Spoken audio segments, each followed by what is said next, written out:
为什么你懂得很多道理，但却依旧过不好这一生？为什么你天天读阳明心学里的知行合一，你知道却还是做不到？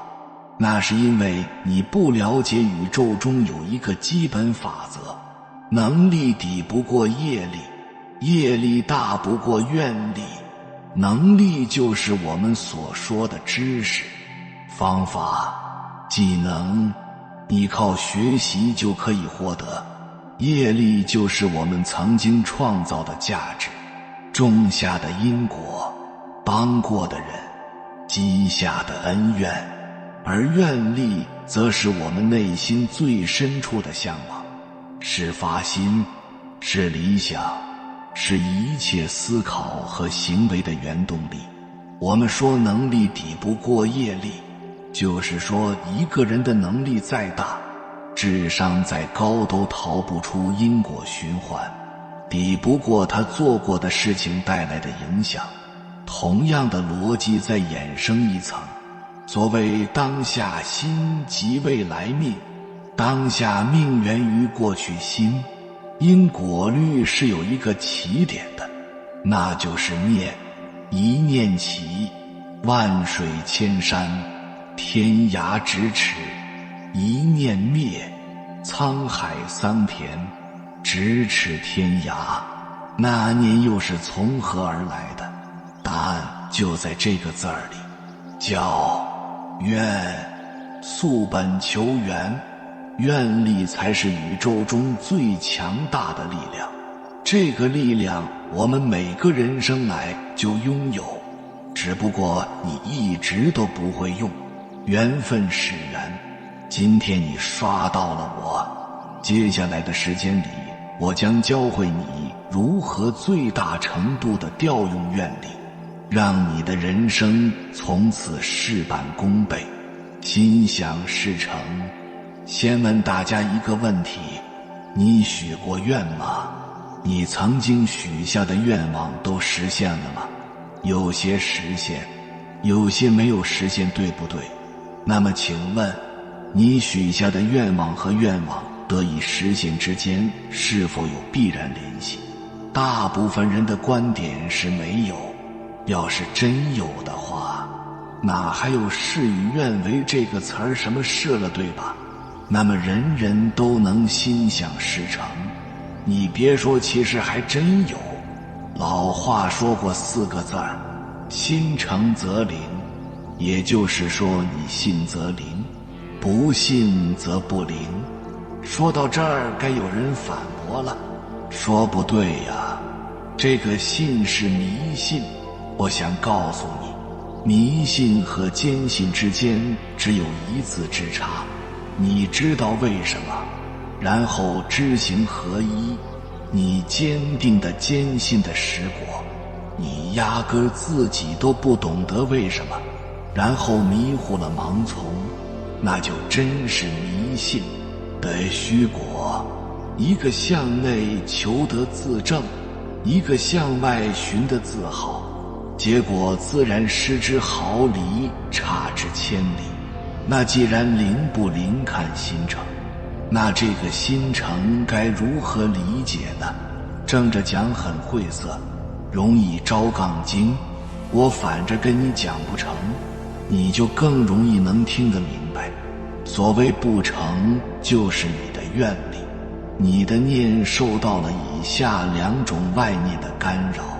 第一种叫杂念，这里需要跟你同步一个纯念17秒法则，说的就是你的一个念头，一个愿望，要纯然且专注地持续到17秒的时候，才能跟这个宇宙产生同频共振，然后宇宙就会给你反馈一个同频同质的想法，也就是我们经常提到的叫灵感指引或者线索，用来指导我们达成愿望的时间和空间。纯念保持的时间越久，愿望达成的时间就越短。反之，这个过程中一旦产生了杂念，就是和这个纯念的念头本身无关的念头，反馈瞬间中断，这个念也就立刻失效。不要小看这17秒，这17秒相当于2000小时的行动量。很多人一直在傻傻的努力，却一直不得其法，拿不到结果。然而有些人看似不怎么费劲，却轻松的就取得了成功。大部分人把这种情况归结于这个人天生就聪明，天才，这个人背后有高人指点。而事实上哪有那么多的天赋异禀和贵人相助，这些人只是具备了这一个能力，就是用更持久的纯念获取灵感作弊的能力。这种接受心念指引的奇妙经历，再到家里被总结为择其对，闭其门，道法自然，无为，无不为。而在禅宗里把这种链接叫做三摩地，这种链接系统称作无念行。冥想也好，打坐也罢，都是方法，都是为了实现这个链接的过程。说到这儿，你可以试试看，你现在能不能做到17秒专注在一个念头上而心无杂念，然后就是34秒、51秒、68秒。当你能做到心无外物地保持一个纯念68秒的时候，这就是能量转化为物质的临界点。恭喜你，心想事成，你就已经完成了一半了。克服另外的50%，你将修成正果。第二种观念叫做转念，也就是所谓的自我推翻。很多人的状态是，每当他们说他们想要一样东西，下一句马上就解释为什么他们无法获得它，并且列举出种种的事实依据来支撑这个说法，使得这个解释显得很合理。他们不知道这样做是一种对自我实现愿望的推翻与破坏。我给你们举一些例子，你听听是否耳熟？我要改变，但是改变很难。我要做自媒体，但是我不知道该怎么开始。我要创业，但是我没有启动资金。我要买车，但是听人说车还会再降价。以上的种种想法，你如果从一个超越的角度跳出来看，你就会发现他们都遵循着统一的模式，叫做我要。但是当你说我要的时候，你的想法就会往一个方向跑，然后你紧接说但是的时候，这个想法马上又往反方向跑。当你说我要的时候，宇宙的能量就会往一个方向开始创造，然后你紧接着说但是的时候，这股能量马上又将上一股能量对冲抵消掉了。大部分人之所以不能够得到自己想要的，就是因为他们的能量在启动的一开始就因为自我推翻而失去了创造力。这就是所谓的自我设限。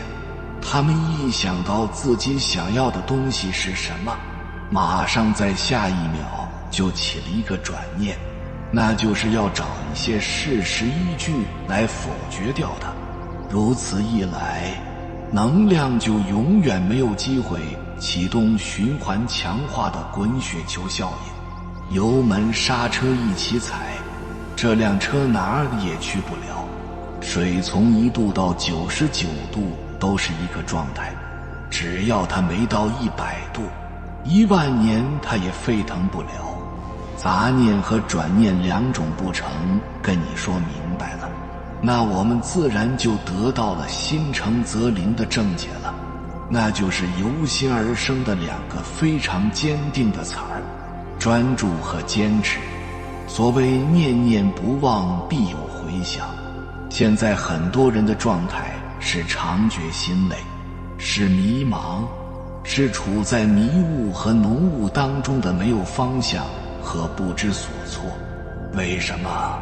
是因为大家都习惯了用眼睛看世界，而不是用心去感知世界，是因为大家都适应了追求潮流去寻找方向，而不是听从自我的内心去判断未来。我再说句大白话，大多数人其实是因为别人想要什么就去追求什么，而从来没有问过自己我到底想要什么。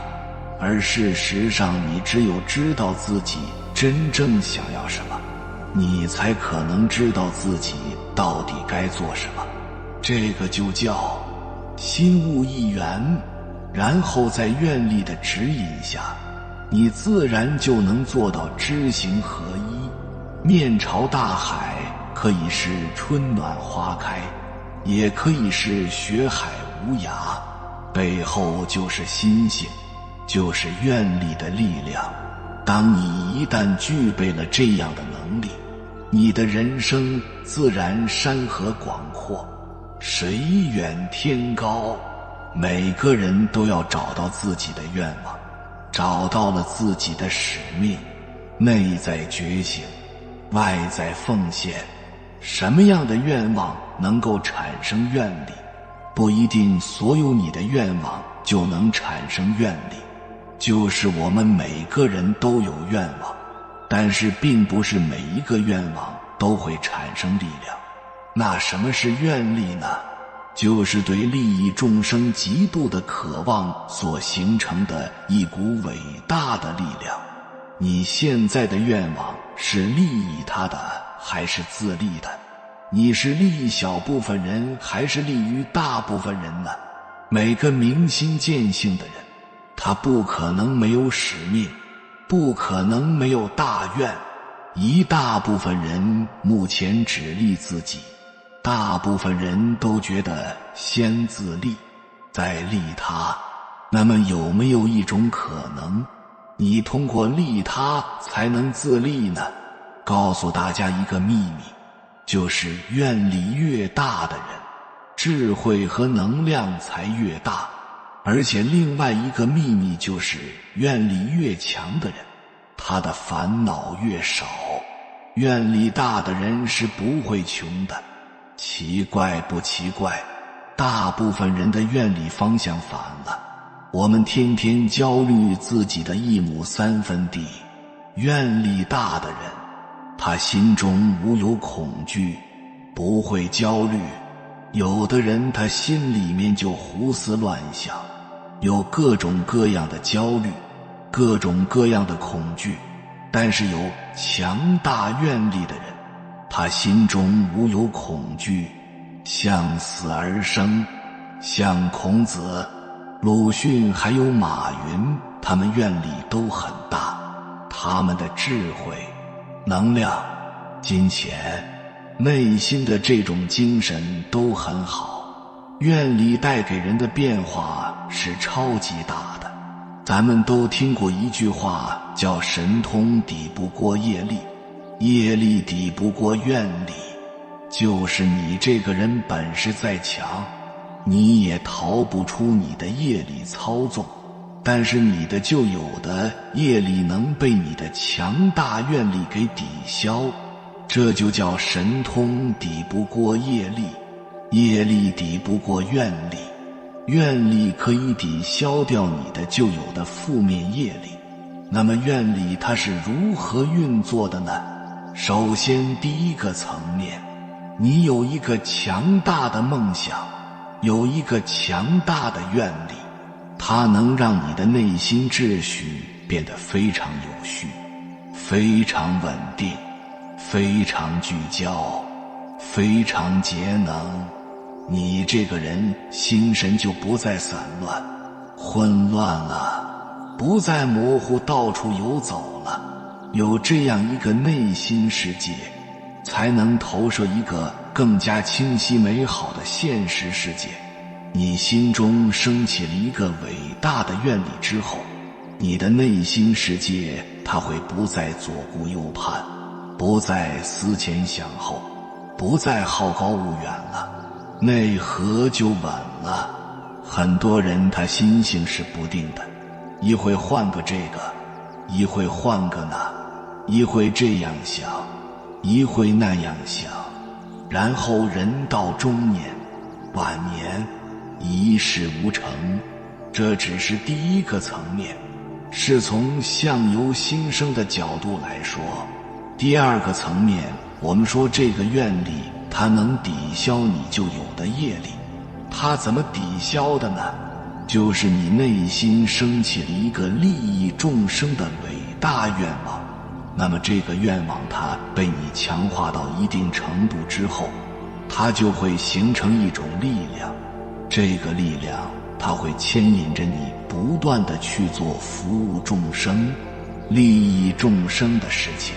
你去服务众生、利益众生，这本身就是一种带有爱、带有能量的、温暖的、向上的美好的画面。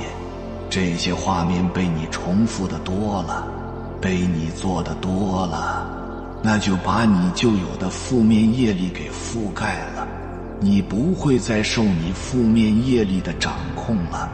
如果你不去在愿力的牵引之下去做利益众生、服务众生的事情，你这个人就一直会被你的负面业力所牵引、所操纵，然后你一直在你负面业力里面受局限、受束缚。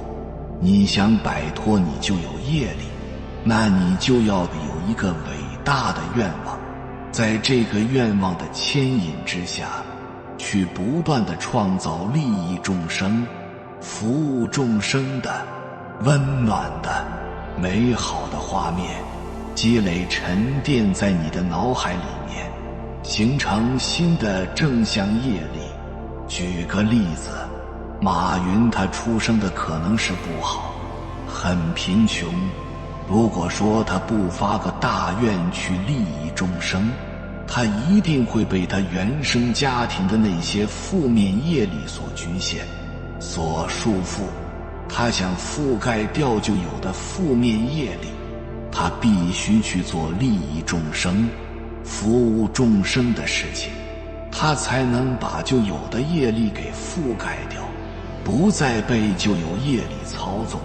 所以说，愿力强大的人可以抵消掉自己的负面业力，他在愿力牵引下一直做利益众生、服务众生的事情，他一定可以把他的负面业力给抵消掉。他等于在重新改写自己的人生代码程序了。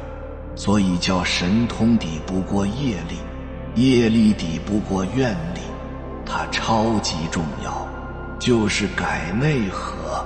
所以如果说一个人没有一个强大的愿力，会造成什么后果呢？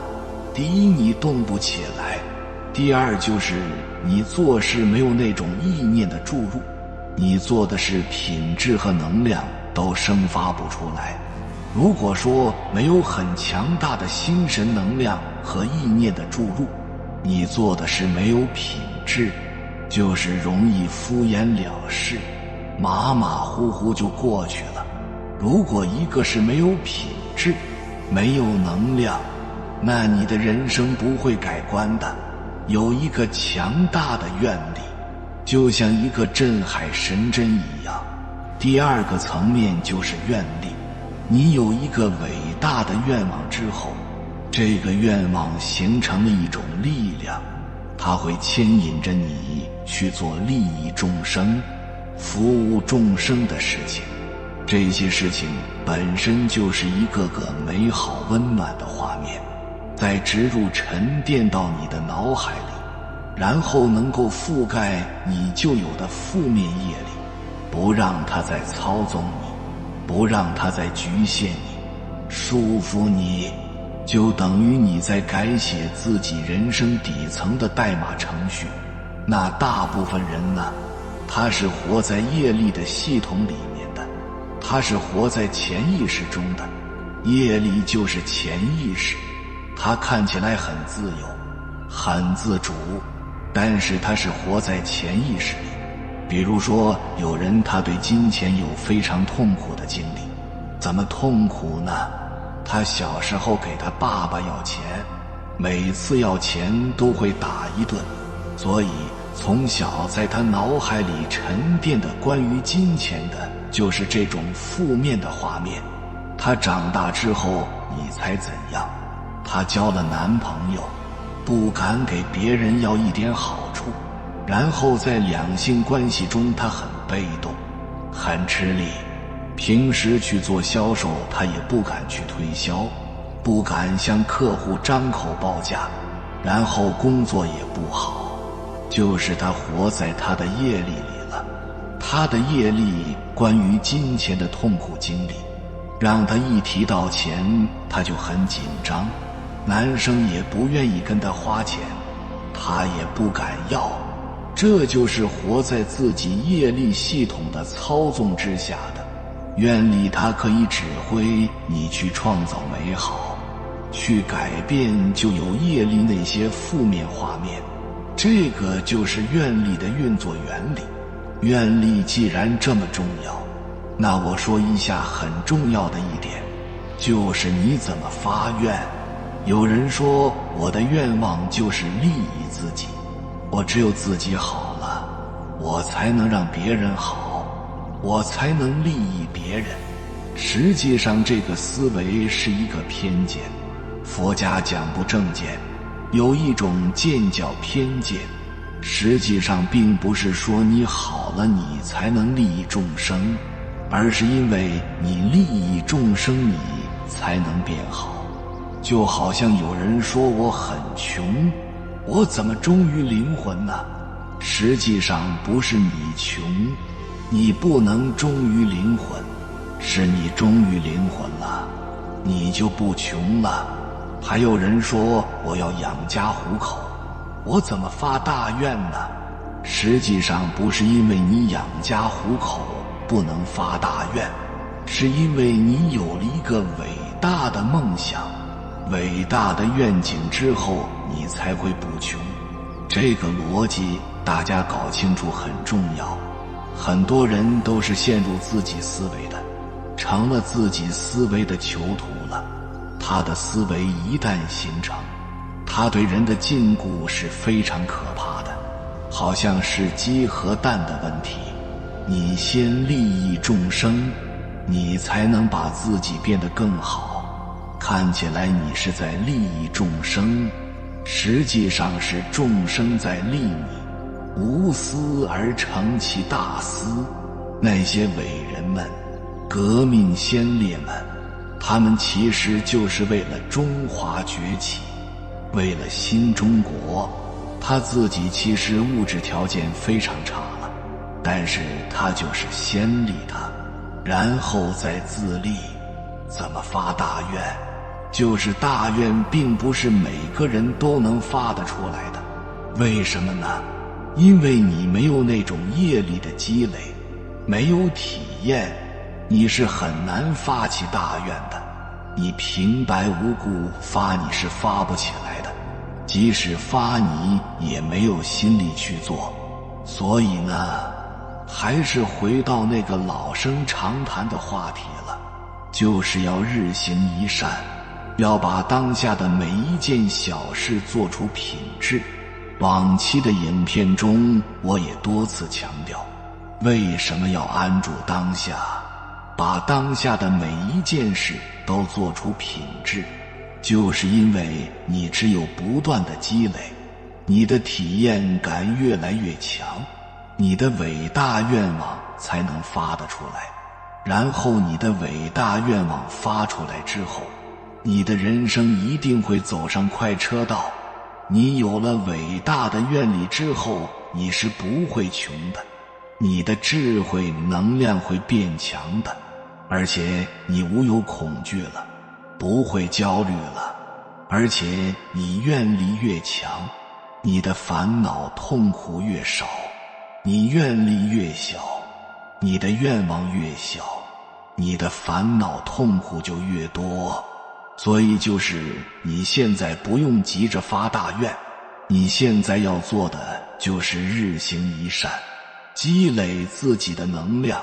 你可能做着做着，你就会发现，原来我擅长做这个，原来这个是可以成为我的人生使命，原来我可以把这件事情当成我的人生大愿。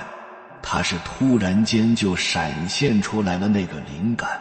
你先不用着急，你去做日行一善的事情，做着做着你就找到那个灵感，就确立了自己的大愿。我给大家讲讲我自己的经历。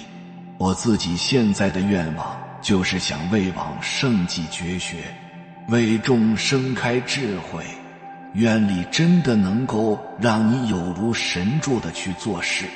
所以怎么样发愿？你要日行一善，你要去积累能量。你在不计得失的去付出奉献的过程中，会有灵感闪现的那一天，一定会有的。你一定会发现，我原来热爱这个，我原来擅长这个，我原来可以把这个当成我的人生使命。你一定会有那么一天的。如果你啥都不去做，你在脑子里空转，那很难的。即使你发了个愿望，你因为没有那个体验，没有那个业力积累，你也很难做好。它没有别的技巧，它是你的积累和体验感。你只有通过积累和体验，你才能到达那一步。可能刚开始你有一个小小的愿望，怎么样强化你的愿力？就是把你的环境，把你的物品，把你接触到的人事都围绕着你的愿力做调整。那怎么调整人呢？我一定要接触比我愿望更强大的老师，更强大的牛人。每个行业，每个领域，他都有非常多的牛人。我就是要跟他发生链接，跟他接触一下，跟这种人取经，吸收能量。就是环境、物品、人事，分为这些东西，你都要有意的去调整，围绕着你的愿力去调整。你看到每一样东西，看到每个人，都能想起你的愿力，都能想起你的伟大梦想，都能想起你的人生使命。那么你这个人是很难偷懒的，很难不自律的。我们一直在苦苦追寻成功的方法，我们参加各种各样的培训，去向各路的高手学习，无非就是想要学习他们成功的方法。但是我可以很负责任地告诉你，他们成功的方法基本不适合你。要想取得属于自己的成功，真正依靠的是这个东西，愿力。成功不能靠方法，要靠发心。我们常说发心非常重要，起心动念非常重要，这是非常对的。当我们对一个事情有了某种发心的时候，就已经注定了结果。当你有一个强烈发心的时候，就等于向宇宙发出了一种邀请函，发出了一个强烈的能量波。那么宇宙一定会回馈你的这个信号。你的发心越强，对世界越有利，这个起心动念显化在外在的现实世界的可能性越大，导致这个世界呈现给你结果的绝对不是方法，而是你的念头，也就是你的愿心。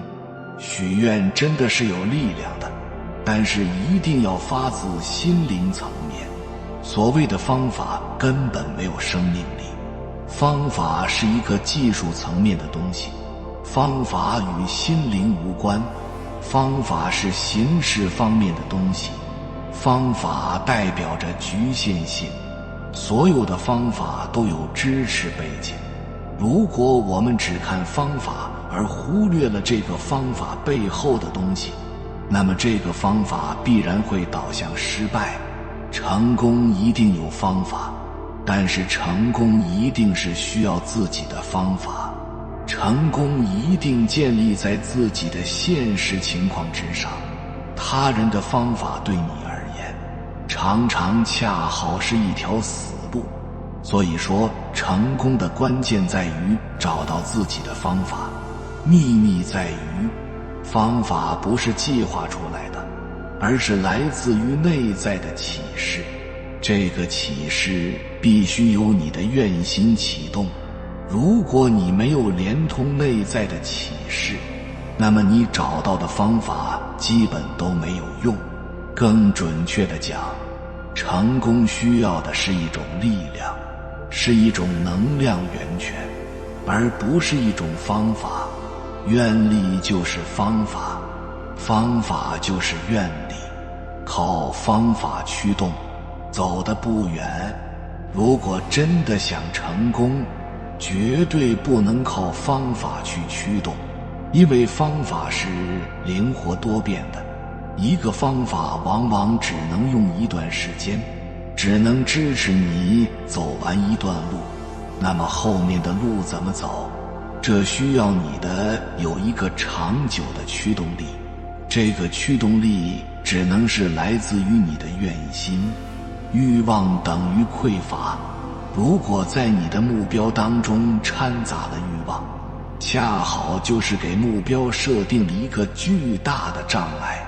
欲望来自于内心深处的匮乏感，当我们有了匮乏感的时候，才会有欲望。当我们有了欲望的时候，证明我们内心的匮乏感已经非常强烈了。那么这种匮乏感会通过投射原理投射到现实世界，它会显示出一个匮乏的世界给你。请认真体会一下，当你有了一个强烈的欲望的时候，你能感受到什么？你感受的一定是强烈的被阻碍感，感受到的一定是一种莫名的求之不得的痛苦。欲望只是为了满足自我的狭小的匮乏感，这是违背天道的，这是违背宇宙自然规律的。如果欲望能够轻松实现，那么我们所有的人都能成功。愿望代表的是一种选择，愿望是利他的，愿望是一种美好的祝福。所以说，愿力是这个世界上最伟大的力量。如果一个人懂得使用愿力，他的所有愿望都能实现。所以我们常说，一个人要懂得发大愿，才能做大事。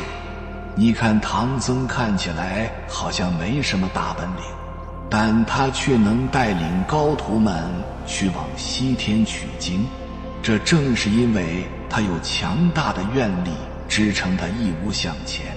徒儿们有术无道，唐僧有道无术，自古以来都是有道的带领着有术的去往真理大道的方向。钱跟着人走，人跟着有思想的人走，那么有思想就是最大的财富。而有思想的人最大的特点就是有愿力。